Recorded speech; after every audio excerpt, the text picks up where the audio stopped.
I, Dr. Ruth Anderson, here with Enlightened World Network. Thank you so much for joining us today. We're going to have a conversation about that transition from being in a mainstream religion to being in a relationship with spirit. So I am here with my beautiful soul sisters, Deb Goldberg and Terry Angel. Thank you, ladies, both for being here. Absolutely. Hello, everyone. Hi, everyone. Nice to see you. Nice to be here with the three of us. I know. Yes, I love it. This Feels good, doesn't it? It feels so great to have your face back here with us. Thank you. So we have spoken about religion together so many times, but I don't think we've really brought it forward as a concept here with Enlightened World Network. And it was brought to me, Archangel Michael, I love how he brings up topics for shows. But this topic, I was talking with Marsha Martin, who we all know is one of our meditators for a meditation a day. And we were both talking about how the religion that we grew up with served its purpose at the time, but became too limiting in what has become our relationship with the spiritual divinity now.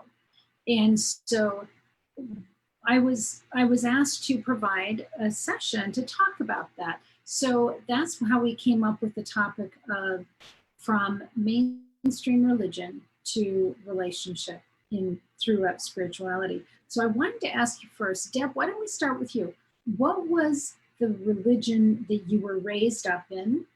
And did that give you any kind of an idea of what kind of relationship you could have with the Creator?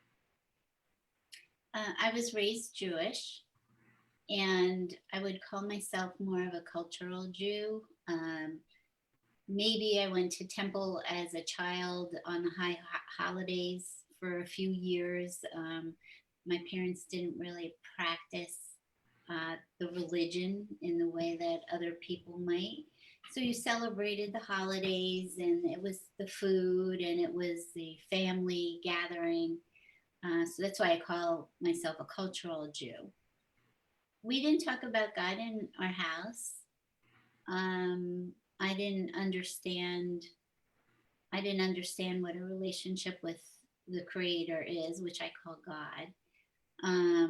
And so I believe somewhere inside of me, I knew something, but I wasn't getting it from my parents. And even though I went to temple, I didn't get that feeling of God. It was just a place to go and congregate with other Jewish people and family and friends. So I didn't have that understanding.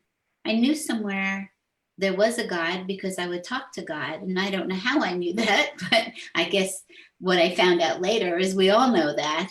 But as a little girl, I didn't. And I remember, at 9 years old talking to God, I felt I was a bad girl, and I wanted to be a good girl, and I wanted to be one of his angels and help people someday. And that's really my own experience as a child. Of course, it's morphed into being awakened, but that growing up, I didn't know who God was. I just thought maybe it was something up in the sky. It was a man up in the sky. Okay, thanks. Terry, what about you? I grew up in the Baptist church. And as a small child, we were sent to church on Sundays. My parents weren't with us. I never learned anything about religion or God or anything else in the home. So from a small child, I was in that community of the Baptist religion. And my version of God was a judge, because that was what was sticking. That information was sticking more than anything else. It wasn't that I was loved. It was that I was a sinner and I had to keep, um, walking that straight line, or, there was something bad that was going to happen. And so then as a young adult, I was in the church. I was still in the Baptist church, but I had so many questions. As I matured, I started really processing, what is God? What is this person that I've always envisioned as a judge, and, that I'm to be afraid of? And I didn't feel afraid of God when I would think about the angels and talk with the angels. I'm like, I don't feel that fear, but yet here I'm being told to fear and to really watch myself and watch my actions and my words and everything that I do. So there was a real conflict as I was in that church environment. And I eventually did leave the church because I had questions that I wasn't getting answers to. So I started looking more inside, I think. When I learned meditation, that's when I found spirituality, and that I can have a relationship with this person that I've always felt like I had to fear and, couldn't find a closeness with. So later on, I found the closeness that I desired. So I was raised in the Methodist church, and I mean that so sincerely. The church was across the street from my home. And as a latchkey child, every day after school, I went to the church and checked in with the church secretary. And my first job was in the church cleaning up the used tissues from the sanctuary. 10 cents a week, guys. Wow. That was a lot. Big bucks. Big bucks. So I was literally raised in the Methodist church. And I remember going to the church service, and it always kind of struck me.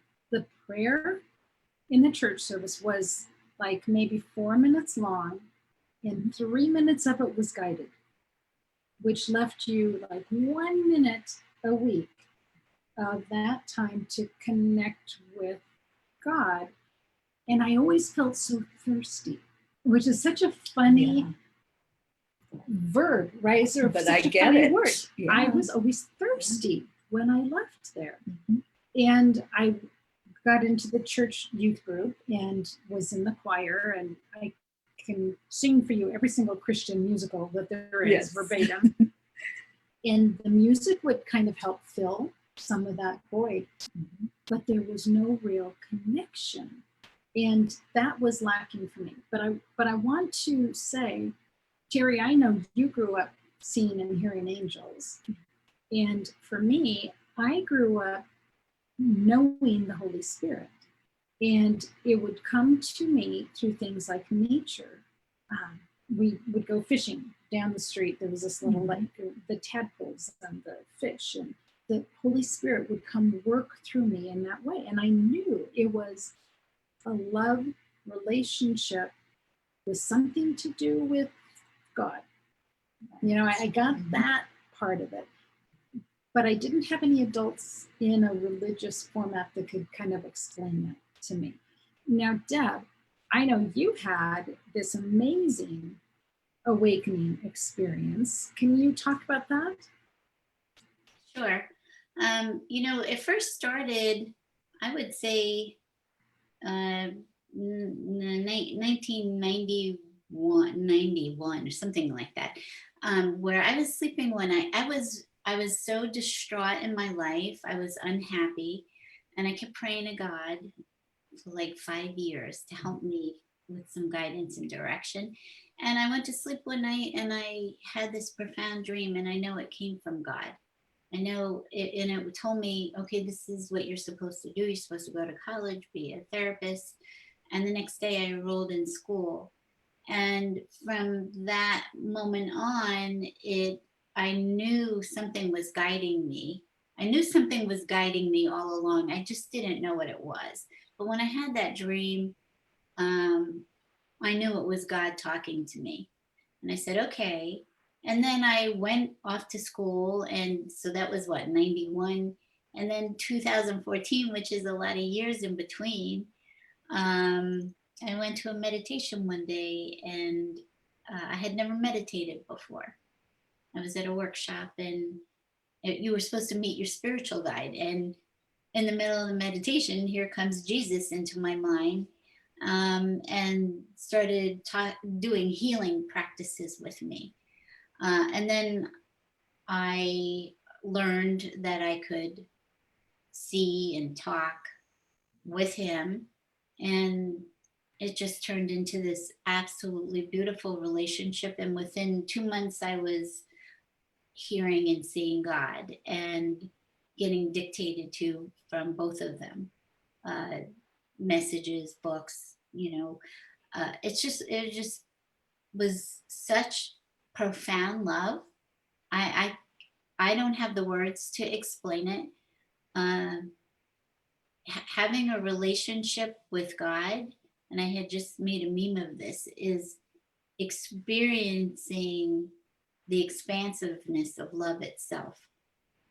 It is something I've never felt. I was very empty in my heart for all my life, and I never felt love.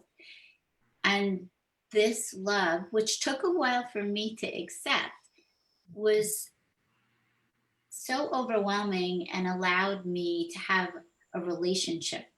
So this was different for me, because I was seeking God in my when I had that dream for guidance.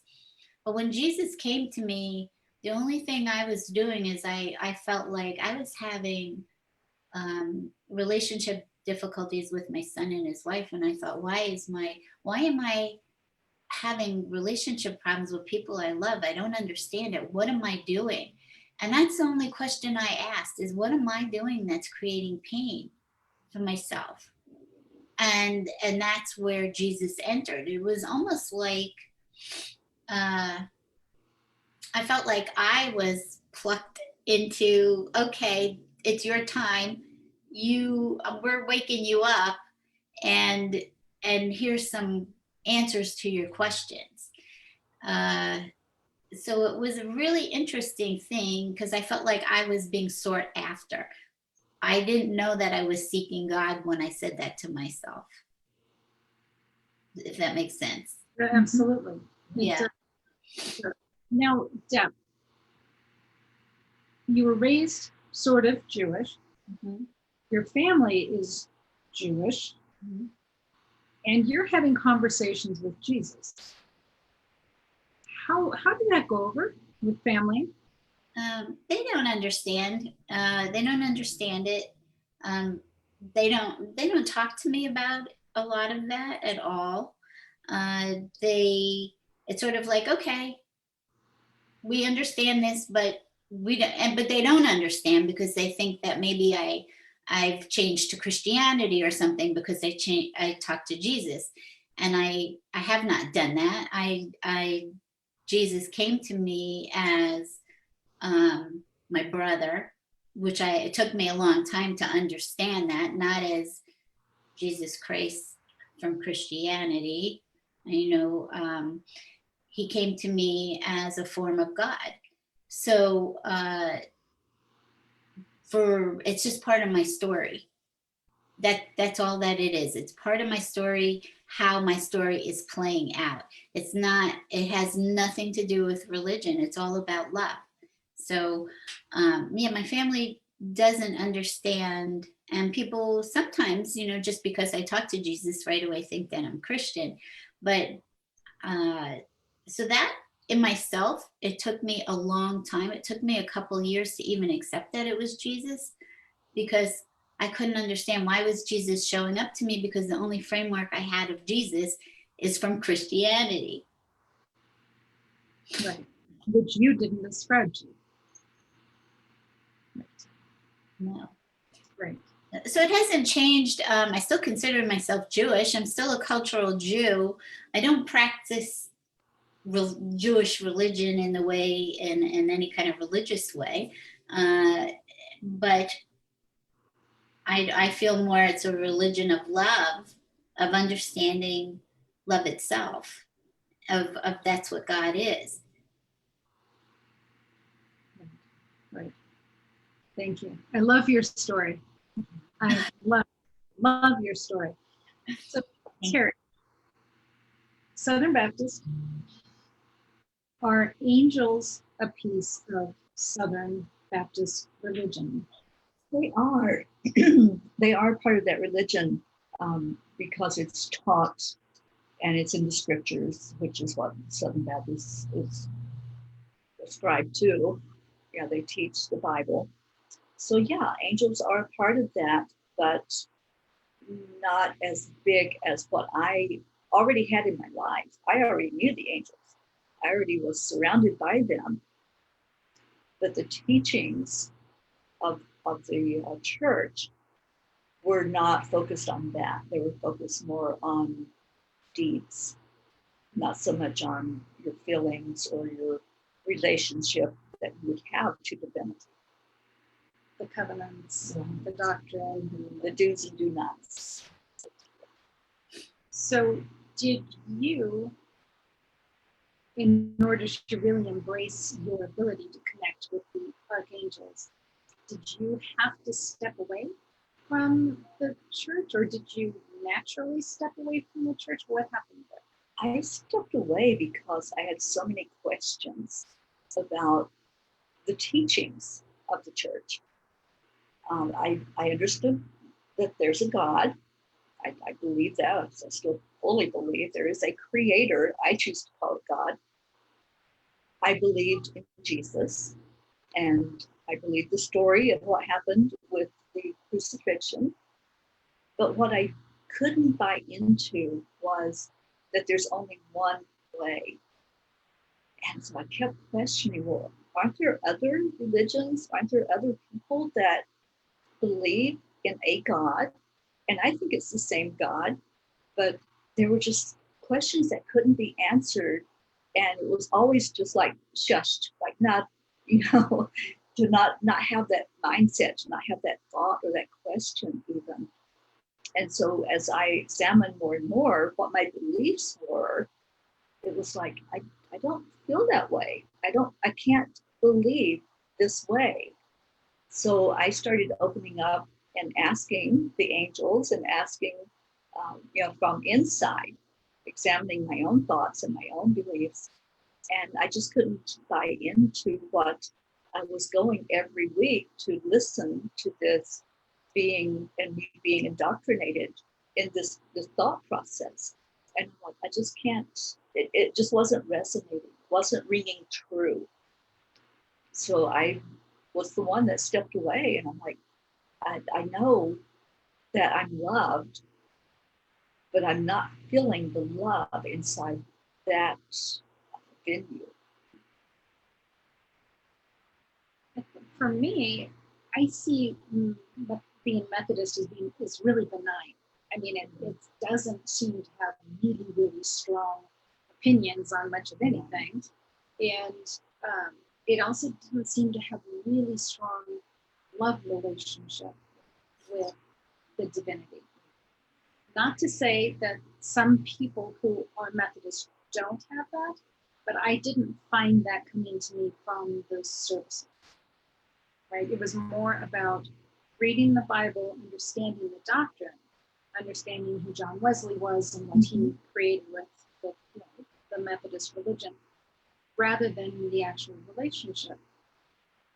I never really stepped away from the love of the Methodist religion. I mean, I hold that really deep in my heart, but I don't go to church every Sunday and that kind of thing.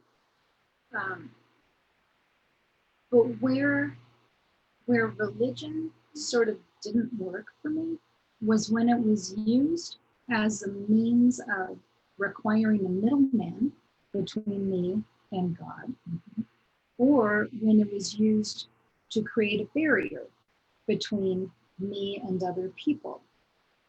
And just because of assuming what their relationship is with God. And that's kind of where I have to leave religion off to the side.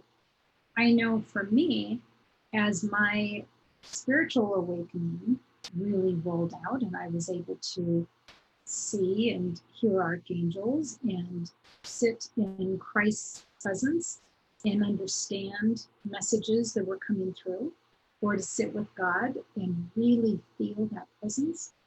I know that there were some people in my life who were very religious that rejected me for that. And that was really hurtful. But I think it also showed me what my relationship wasn't with them in the first place. That could cause a break in a relationship really showed me that really wasn't the relationship I thought. So it took me probably 3 years to be able to think, I do love Christ and I can hear archangels when they talk to me. And that doesn't mean I'm going to hell. That doesn't mean I'm in cahoots with Satan, right? It took me like 3 years. And I feel like now I have blended my religious background with my spirituality. And to me, it is a love relationship. I am so in love with the Creator, with Christ, with Divine Mother, with the archangels. And I'm so glad I got to this place in my life. It just feels so healthy and whole. Deb, any thoughts on any of that? It is such a process, and each one of us are having our own journey about our relationship with God. And as we know, it's really what we're all here to do, is to return home, is to remember who you are. And we're all going to have such a different experience. And I don't think anything has to be exclusive from each other. I see people that are of many faiths that have a beautiful relationship with God and know who they are, and they're conscious and awake, and they still practice their religion. And then there's other people that feel that they have to move away from their religion. But each one, there's no right or wrong, because it's your journey, it's your story. And I think learning that it's okay with whatever anybody is experiencing, and accepting that they can have their own relationship with God. I know that as I talk to people, even though you might feel the love, you might hear different things from God or Jesus or the angels than another person might hear. And because we're on our own journey, we're going to have our own story, and our relationship with God is going to be different because of that. How you hear God. I mean, I believe you hear God in your own voice, your own natural tendencies of who you are. The way you speak, that's the way God's going to speak back to you, because you're one. And so from person to person, it's really interesting to hear the differences, but I don't think religion has to be mutually exclusive. I don't think it's taught enough from all religions how to actually have a relationship with God, with love, because I think it gets left out, and doctrine sometimes takes over. And that's what turns people off, is the rules, right? Rather than finding out for yourself. Instead of me listening to what the doctrine's telling me about within my religion, can I just ask God itself to explain to me how it wants me to understand God itself, creation, how to understand me? How do I practice my love for you? And the only thing that I ever hear is be happy, be joyful, because in your happiness, you are, and you're happy because you know that you're loved and protected, and that there's guidance for you all the time, that you're not here by yourself, you're never separate, that you're one being. Really what you're doing is finding your own self. You finding God, you're finding your own self. So if you can ask God, how do you want me to interpret? How do you want me to worship, praise? What does that look like? I need you to tell me that versus some doctrine that doesn't feel right to me. Or can it be more expansive than what I'm reading or being taught? Because it is going to be so much more expansive than anything that you're reading through religion. The term expansiveness to me is everything that we're talking about right here. We're not rejecting any of that. We're just expanding. Mm-hmm.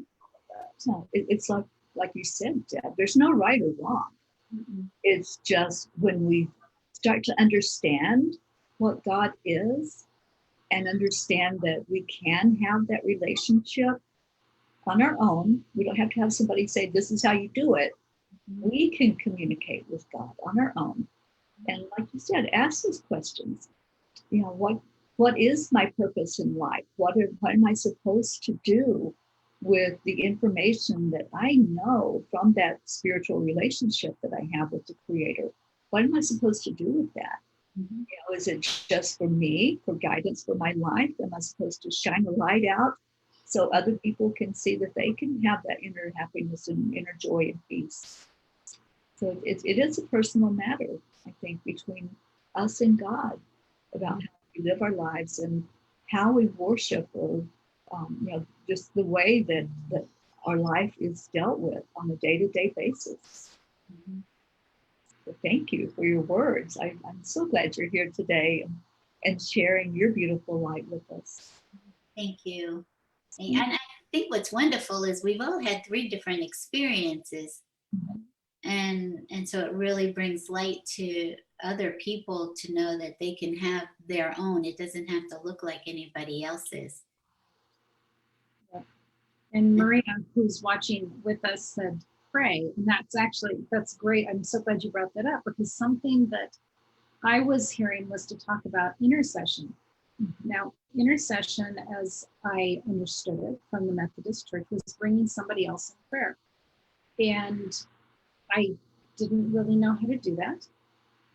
But during this last year or year and a half, I've really been shown how to bring someone else to prayer, in prayer, as a spiritual being. And it's been a beautiful experience. And part of that is knowing about the healing pool that we've been sharing here at Enlightened World Network, and being able to bring somebody else in spirit to the healing pool to experience that divine love and healing from Christ and the Creator and Divine Mother and the archangels. So intercession to me is a huge piece of that prayer. And now, Terry, you bring folks in intercession. You do that every morning. Oh yeah, every morning we do a meditative prayer, and we envision anybody that has something that they're struggling with, whether it's physical, mental, spiritual, or emotional. And we all surround each other with love. And I have a relationship with Kuan Yin, who is an ascended master. And Kuan Yin is all about compassion and love. And I got a message from her probably 5 years ago now that said, love is the energy that heals. We all heal from the inside. So when we're lifting somebody up in prayer, what we're really doing is sending love to that person, because that's what's going to make the change and the shift inside, so that the healing can take place. That's beautiful. Well, and I think about the lives that the 3 of us are living. And honestly, they're all lives of quiet servitude. Deb, do you want to talk about your life now and what your day looks like compared to when you were not in a spiritual relationship? Oh my goodness. It was a mess. I was a mess. I was a therapist, and I was seeing way too many people a day, striving to prove myself, to make the mighty dollar, to fill all my time in ways so that I didn't have to really deal with the pain that I had inside myself for so many years, that I thought on some level that I had healed, but I had not. And I didn't understand myself from a divine perspective. So living without that knowledge of how God sees you and how God wants you to see yourself, and having a divine perspective on things versus an earthly perspective, is a dramatic change. And it, I was woken up, what, 6 years ago, a little over 6 years ago. And the change that has happened in 6 years is I don't recognize myself anymore from who I was before. I was stressed. I was a people pleaser. I was trying to do everything and not take care of myself. I didn't know how to love myself. I didn't know how to take care of myself. I didn't know how to have compassion for myself. I didn't know how to respect myself. And so through the process of awakening, so I was working too much, and I was working myself sick, unhealthy, okay, because I was working too much. I didn't know how to set boundaries. And then now, today, it doesn't mean that I don't deal with life, because life still happens. We still have to deal with it. But I am much more at peace. I have a greater understanding. I have something else to lean on. When you have a relationship with God, you have something else to lean on. The love, the wisdom, the joy, the peace is all there. Hope, and through faith. So it's a much more, and that my heart's full all the time with love, which it was not, and which is really kind of misunderstanding, because our hearts are always filled with love. We just didn't know how to. We had so many walls built up inside, or I did anyway, that I couldn't feel my own love. I couldn't feel anybody else's love. So now I don't have that anymore. And now it's more of, I just want to give my love. I just want to share it. And I'm doing things that I never thought I would do. It awoke me to writing books and songs and poetry and quotes. And so my days are filled with really God's word of what I've been taught. It is just filled with God's word all day long, just surrounding me in everything that I'm doing work-wise, and trying to put it together in the way that it needs to come forth and come out to the world. Much happier, much happier. And when something doesn't go the way that I expect it to, I have some place to go that I can have some divine reasoning and help, and friends like you to walk me through those moments. We'll talk about those moments in a moment. But Terry, a life of servitude, I know what it looks like. Tell these folks what that looks like.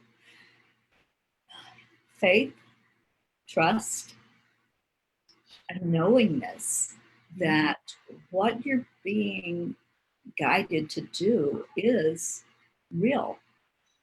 There have been many moments where I've heard that inspired thought to do, to express in a way, or to step out in faith and do something like the journey that I'm on. And it blows my mind sometimes. I'm like, are you sure? I'll question. My human part of me questions, are you sure that I'm supposed to do this? Are you sure that this is what I'm hearing? And it's always a knowingness now that, yes, It's real. And I've been shown over and over and over again that when I do trust and listen and do the work that I'm shown to do, everything falls into place. Everything works smoothly, and I get confirmation after confirmation. I get the messages from people who are touched, people who receive miracles in their life because there was a word spoken, or there was love that was given, or just some guidance that was given. So for me, it's all about the trusting and believing and just keeping on putting one foot in front of the other and knowing when to distinguish between what I want to do and what I know Spirit wants me to do. So there's many times that I've butted heads with my angels. There's been many times when I've looked at them and going, are you sure about this? Because one of the things that they've guided me on is this journey that I'm on, and it involves travel. And I just said, do you all not know that we're in a pandemic? Like, what are you thinking? But it was the perfect timing.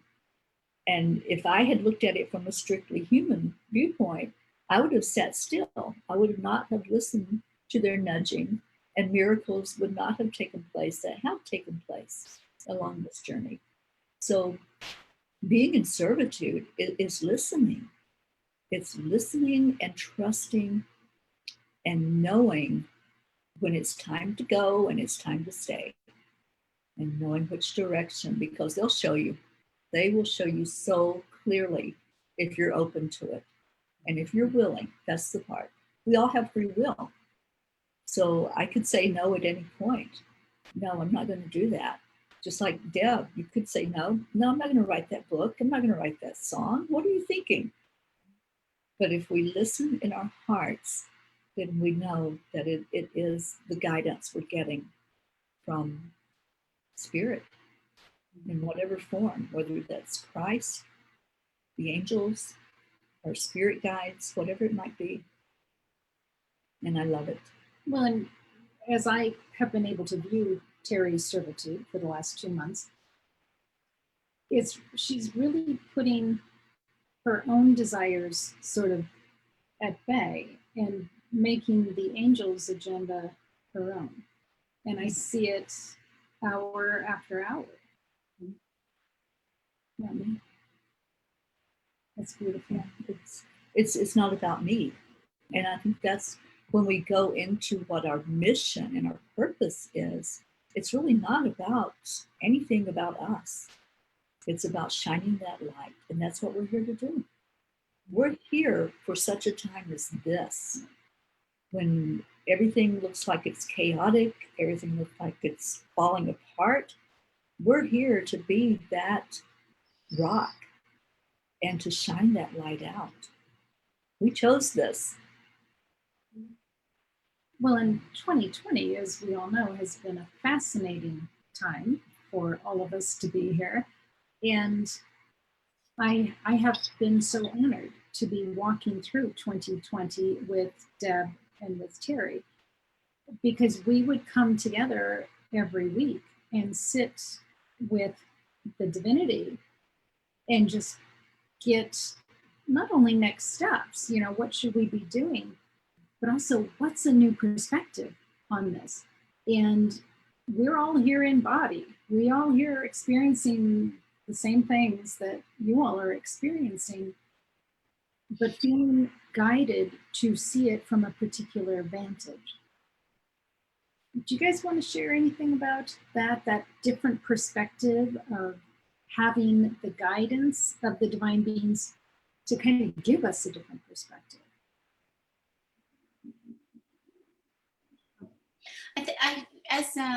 I want to do that, but I also thought we need to clarify servitude, because the definition of servitude is slavery. If we look that up in the dictionary, that's what it says. So God had redefined servitude to me, and quiet servitude, meaning that you really don't have to do anything because you're sitting in love and joy within your own self, that is serving. It doesn't mean that you always have to do something. So when you can access and connect with the source of your life, that's quiet servitude. When you're sitting in prayer, when you're meditating, when you're just in a state of joy and happy, is quiet servitude. So I just wanted to say that, because that word really is defined in the dictionary as something totally different. And this is not slavery. And so, and you know, you're talking about, now, Ruth, you're asking, you know, what is it like? What's the perspective? What's it like to be guided from the divine and putting yourself aside and do what you're asked to do, see things in the divine perspective? And that's not slavery. That's not right. But I have to tell you that part of my process, and this was probably maybe 3 years in, when I realized that, you know, that I have this story that needs to just keep unfolding, and it's already been written and it's already been done, and I just need to go through whatever. And I got real close to getting glimpses of my ego, because I started to feel like, well, I don't like what is before me. I don't like what I'm hearing. I don't like all these different perspectives. And not so much of what I was getting from Jesus, but how other people understood what life was, which was their own reality, which is their own movie, which is perfect. But I really felt like, well, I don't want to be a puppet. I don't want to be a puppet. And that's our ego talking. And I was telling somebody one time that all of these feelings and thoughts were coming up, that I'm a puppet. That's all that I am. I'm a puppet in a costume. And she said, well, what's wrong with being a puppet for God? And it just completely shifted me out of being an ego consciousness and allowing my ego to define what it was like being a puppet, when you're not a puppet. It's just, that's the way that my ego was looking. That's the difference in perspective. Right. That's a difference in perspective. So having God define, or whoever you, whatever you call the creator, and guide you, and know that you're here from a much higher purpose than what you think you are. And that it's already planned out, and you have to be at point A and be at point B and be at point C, and you don't know what those A, B's, and C's are. You don't know what your story is. You don't know how it's going to unfold or when. And it's really a process of trusting and wanting to serve. And I ask every day, you know, how can I serve you? And I hear, I just want you to be happy. That's it. I just want you to be happy.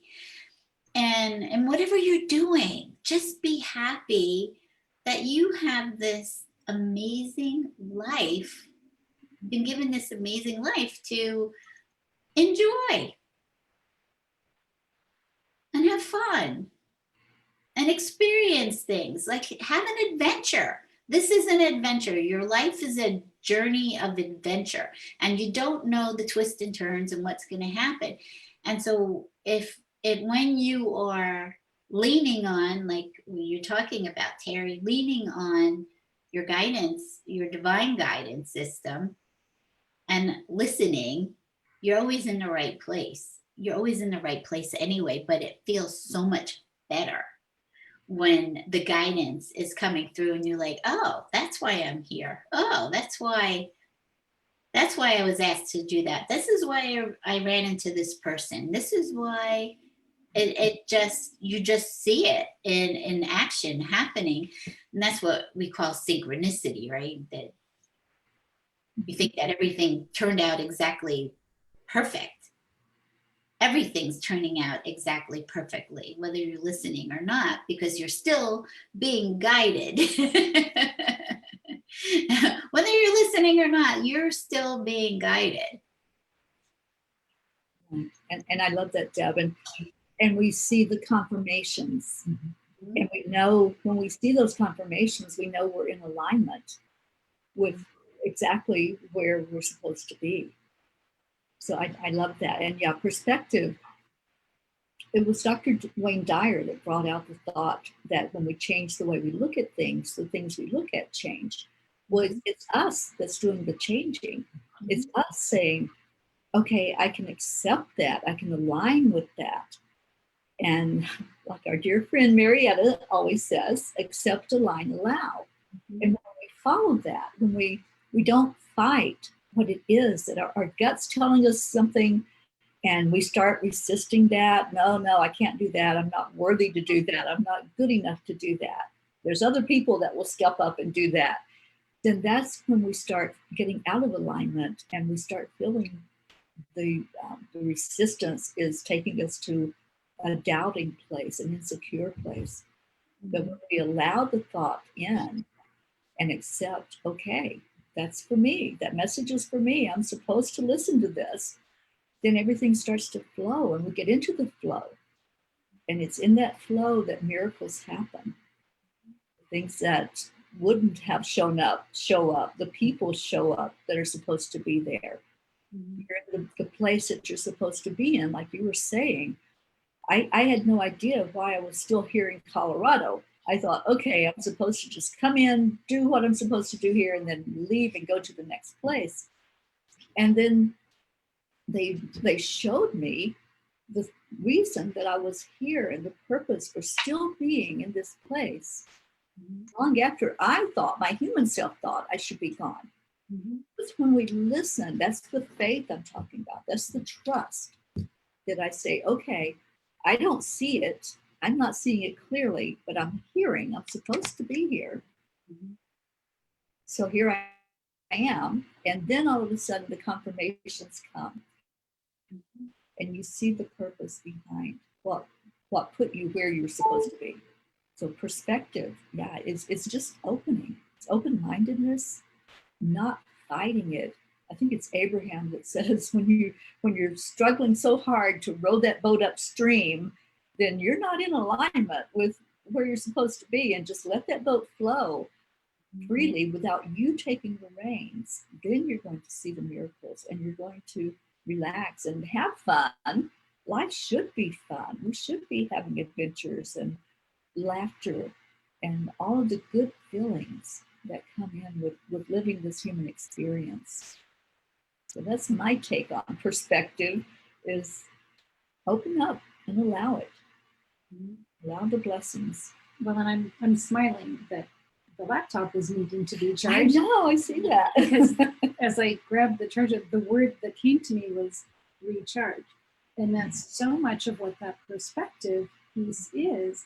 It's sitting with spirit and being recharged. Because if we are only putting out the energy that's in us, we're going to get depleted really quick. Yeah, really quick.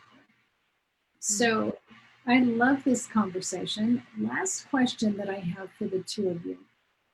And hi, Marietta, by the way, she heard her name. This came on. This happens so much. If I could just share, it's like manifesting, right? So I will think about a person, or they'll say their name, like I just spoke about her, and then all of a sudden, there they are. And that's, we manifest with holding that energy inside. I love that. Yeah, that's fun. And good morning, Marietta. We love you. So last question for the two of you. If somebody is watching and they're not sure how they can develop a loving relationship with the Creator or with their higher self or other divine beings that they're feeling called to, what advice would you give them? And let's start with you, Deb, first.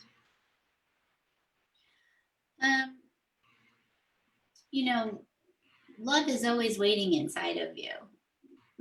And you're saying open up to all of this, right?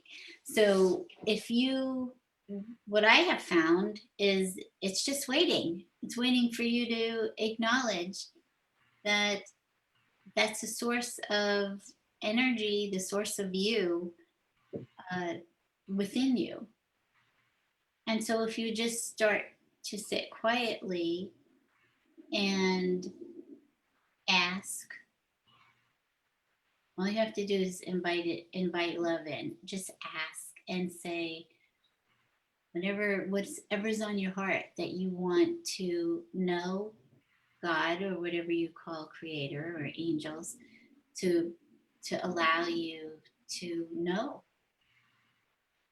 them, to see them. Not everybody sees, everybody can, but you can hear, even if you're not hearing auditorily, you hear it in your heart. You get spoken to through your heart, and it just gets translated.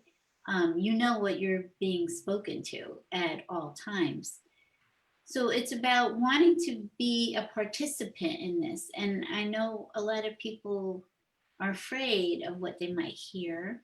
They get scared of, oh, what am I going to hear? What if I'm going to hear something that I'm not good enough or whatever? That's all ego thinking, and it's there, but you don't have to listen to it if it comes up. It's about really wanting to experience the most profound love you'll ever have in your life. It's the love of your life. Knowing that you don't have to go anywhere. Now, of course, there's people that help you get there. There's all different ways that people have learned in their own way to help you achieve connecting with God or angels. And so those are opportunities that you can reach out to. But for me, it came through a meditation. But what was different for me is that I had my heart open to learning what I was doing that was creating pain for myself. And I believe that is what opened the door. The meditation just allowed me to be quiet so that I could hear.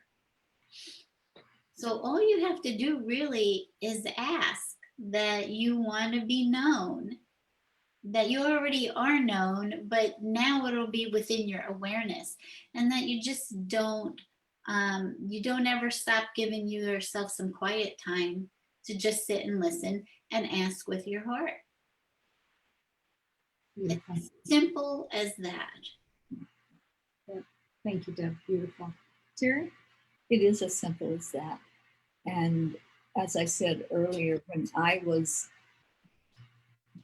in that environment where it was all about fear, that's, I think, what my soul was not resonating with, because it's not all about fear. It's about love.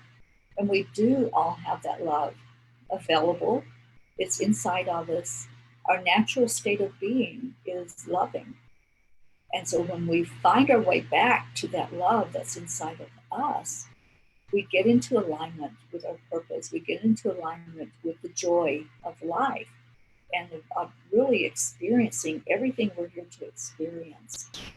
So I would say to anyone that wants joy and happiness and that peace of mind, to seek. In the scriptures it says, seek and you shall find, ask and it shall be given. It's as simple as that, just like what Deb was saying.